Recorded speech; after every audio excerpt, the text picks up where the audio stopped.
আমরা ধরছি এক্স একটি দ্বিতীয় গণনযোগ্য টপোজগৎ। তো দ্বিতীয় গণনযোগ্য হলে কি থাকবে? ধর এই দ্বিতীয় গণনযোগ্য হলে একটি ভিত্তি থাকবে, একটি গণনযোগ্য ভিত্তি বিটা থাকবে। তাহলে আমরা দেখছি যে অর্থাৎ টি এর একটি গণনযোগ্য ভিত্তি বিটা বিদ্যমান থাকবে।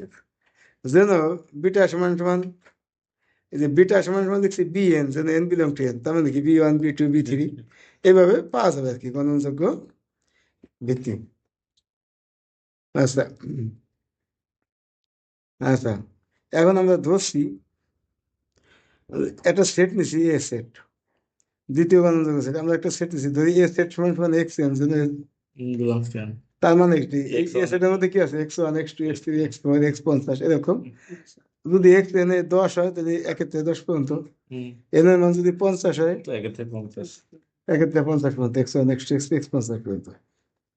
যেখানে আবার বলে দিছি, যেখানে এক্স এন বিলং টু আবার উপরের বিএন বিএন, এই যে বিএন এর মধ্যে থাকে, বিএন এর কতগুলো উপাদান নিয়ে গঠিত সেট, বুঝছেন? তার মানে যদি আমি 50 নিই তাহলে কত? X one X two X 50 পর্যন্ত যাবে না? X one X two X 50 আবার এই বিএন এর মধ্যে আছে, এই বিএন এর মধ্যে থেকে উপাদান নিয়ে গঠন করছে। আচ্ছা, তাই যদি হয় তাহলে আমরা বলছি কি এ সেটটা গণনযোগ্য। বোঝে নাই ভিত্তি বিটা এটা, এই বিটাটা কি গণনযোগ্য ভিত্তি না? তো বিটার মধ্যে বিএন আছে না? বিএন তো তাহলে গণনযোগ্য হবে। তো বিএন উপাদান নিয়ে যদি গঠিত সেট এ, এক্সেন হয় তাহলে বিএন উপাদান এক্স নিয়ে গঠিত সেট যদি এ গণনযোগ্য হবে না? তাহলে এ সেট গণনযোগ্য। কি বুঝছো? এজন্য ধরি, এটা হলো দেখাবো, এজন্য ধরি এক্স এর একটি স্বাধীন বিন্দু এক্স এর প্রতিবেশ জি। কি লিখছি আমরা? এক্স এর মধ্যে স্বাধীন নয় কি, এক্স এর মধ্যে যে কোনো একটা বিন্দু এক্স নিচ্ছি স্মল এক্স, যার প্রতিবেশ নিচ্ছি কি, প্রতিবেশ কাকে বলে? এই যে একটা বিন্দু এক্স, এক্স এর প্রতিবেশ বলে এক্স কে ধারণকারী যদি একটা সেট নেই যার মধ্যে এই কাছাকাছি বিন্দুগুলা থাকবে, সেটা প্রতিবেশ। তাহলে প্রতিবেশ নিয়েছি। এখন দেখছি টি এর ভিত্তি বেটা বলে, কোথায় লিখছি? টি এর ভিত্তি বেটা, এই যে টি এর গণনযোগ্য ভিত্তি বেটা জি স্যার বলছি, জি স্যার বলছি না আমরা? জি স্যার ওরাও তো ইচ্ছা মতো বলিনি, এটা ওই যে এই সংজ্ঞা থেকে বেশি, দ্বিতীয় গণনযোগ্য হলে গণনযোগ্য ভিত্তি বেটা থাকবে।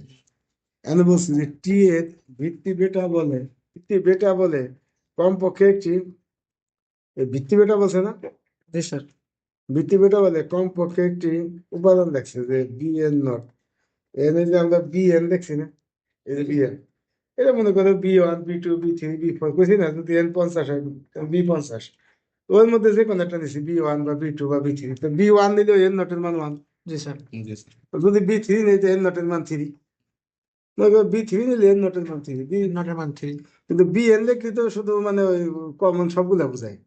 তো এনের জায়গায় এন নট দিছি মানে হচ্ছে যে কোনো একটা মান, হয়তো বি থ্রি বা বি ফোর, তাই লিখছি আমরা যে ভিত্তি বলে কমপক্ষে একটি B N not belong to B, অর্থাৎ বি ওয়ান বা বি টু, বা এটা মনে করি এন নটের মান 5, কমপক্ষে একটি B five belong to beta বিদ্যমান থাকবে, যেন এক্স বিলং টু এত সাবসেট এত, এই মনে হয় বোঝাবে।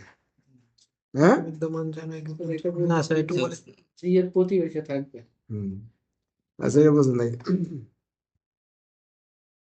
এই যে যে আমরা যে জিনিসটা লিখছি না, এটা হলো প্রতিবেশের সংজ্ঞা অনুসারে।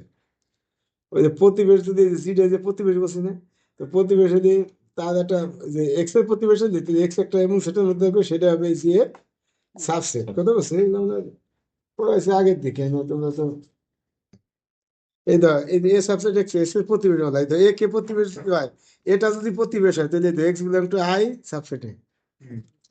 এই ধর কার প্রতিবেশ? এ কে এক্স এর প্রতিবেশ বলে যদি এক্স বিলং টু আই সাবসেটে, অথবা এক্স এর জায়গায় যে প্রতিবেশ এটা হতেছে।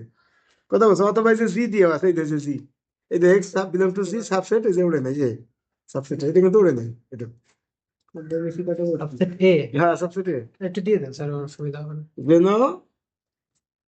এক্স বিলং টু জি সাবসেট এ। এখান থেকে এটাকে প্রতিবেশ বলছে, এই জন্য এক্স সাবসেট জি সাবসেট এ হয়েছে, কিন্তু অন্ত এটাকেই বলছে প্রতিবেশ। তাহলে তাহলে না সরি, এটাকে বলছে প্রতিবেশ, এই জন্য লাস্টে, আর ওই যা বলছি জিটার প্রতিবেশ, লাস্টে হলো জি। এই দেখেন এই যে লাস্টে হলো এই যে জি, এই প্রতিবেশ বলছি জি, এক্স এর প্রতিবেশ জি, তাহলে লাস্টে হবে সি তার আগে এই এক্স আর একটা ইসের মধ্যে থাকতে হবে, খোলা ছিল। স্যার এইখানে যে ব্যবধি বলছিল ব্যবধি, তাহলে এখানে আরে একই কথা, ব্যবধি দিয়ে হবে যে এন বসে ব্যবধি আর এন বসে খোলা আছে, একই কথা। খোলা আছে। এটা তোমার মেলা বলছে, কারণ এই খোলা ব্যবধি তো খোলা আছে।